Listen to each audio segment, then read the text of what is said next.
hari insoresore zirirwa zishukirije hirya no hino ku muhanda, bwakwira zikajya gushikuza abantu ibyabo, telefoni, gukora mu ishakoshi no kwambura umuntu icyo ari cyo cyose muhisi n'umugenzi.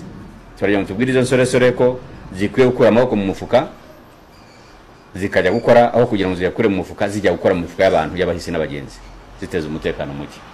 Izo nsoresore zirirwa zishukirije zikwiye kugenda zigashaka ibyo zikora.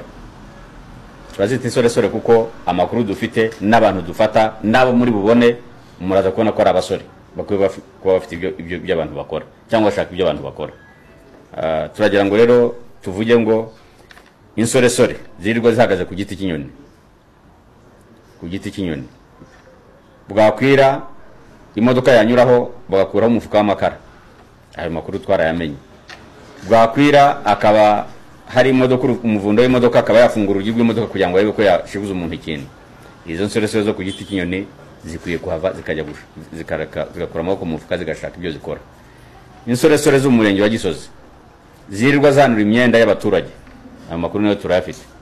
Umuturage yanitse amesha imyenda ye, aguze isabune arayimeshe arayanitse, ugiye kuyanura, utarayiguze nta sabune watanze atari no mu rugo rwawe, abo barakora ibyaha. Insoresore ziri mu murenge wa Gasyata, mu murenge wa Gasyata nazo zibyumve, nizere ko amakuru mu yatugerezayo. Abo bajura bakwiye kuba birinda gukora ibibi kubera ko bifite ingaruka zikomeye cyane. Ariko noneho turagenda tubabwire ko mu gihe umuntu yahisemo kwiba akarenga ku mategeko, mu gihe umuntu yahisemo kugira nabi akarenga ku mategeko, tukabonera amakuru ku gihe mu buryo bwihuse, nta bashobora kuducikira muri iki gihugu. Bo nibashaka babimenye, yaba ari ubikora akaba atarafatwa cyangwa tutaramenya amakuru, cyangwa se abubitekereza kuzabikora ko yigana mugenzi we ko yabikoze ubu akaba atarafatwa. Turabizi ko hari ushobora kuba yavuga ati abyigamba muri bagenzi bati giye narabikoze sindafatwa, wenda akaba yashishikariza mugenzi we kuba yajya muri icyo gico nanone cyo kugira nabi. Abo bantu turagira ngo tubabwire yuko mu gihe abikoze bikamenyekana, cyane cyane akiri mu mbibi z'iki gihugu, ntashobora kuducikira.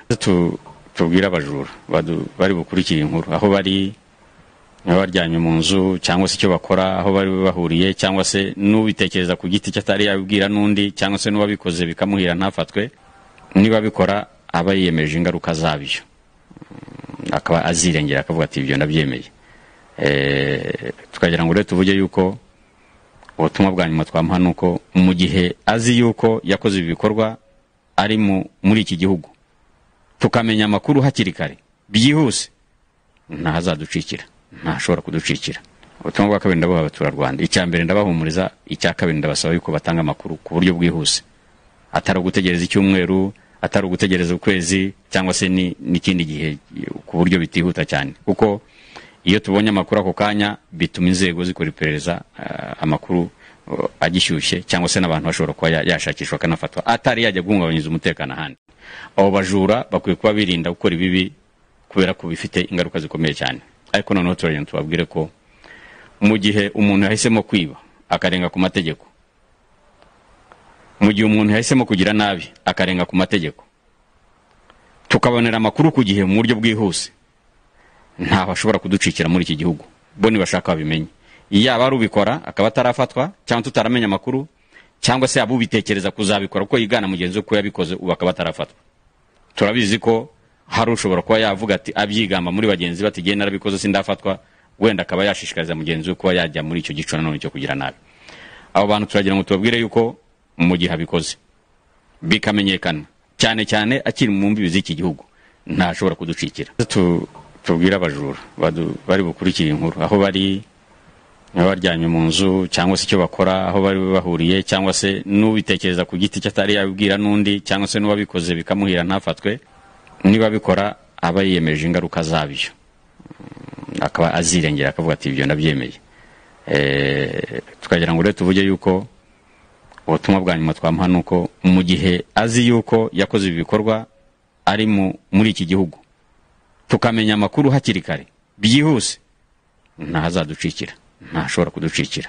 Ubutumwa bwa kabiri ndabuha abaturarwanda, icya mbere ndabahumuriza, icya kabiri ndabasaba yuko batanga amakuru ku buryo bwihuse, atari ugutegereza icyumweru, atari ugutegereza ukwezi, cyangwa se n'ikindi gihe ku buryo bitihuta cyane, kuko iyo tubonye amakuru ako kanya bituma inzego zikora iperereza, amakuru agishyushye cyangwa se n'abantu bashobora kuba yashakishwa akanafatwa atari yajya guhungabanyiriza umutekano ahandi.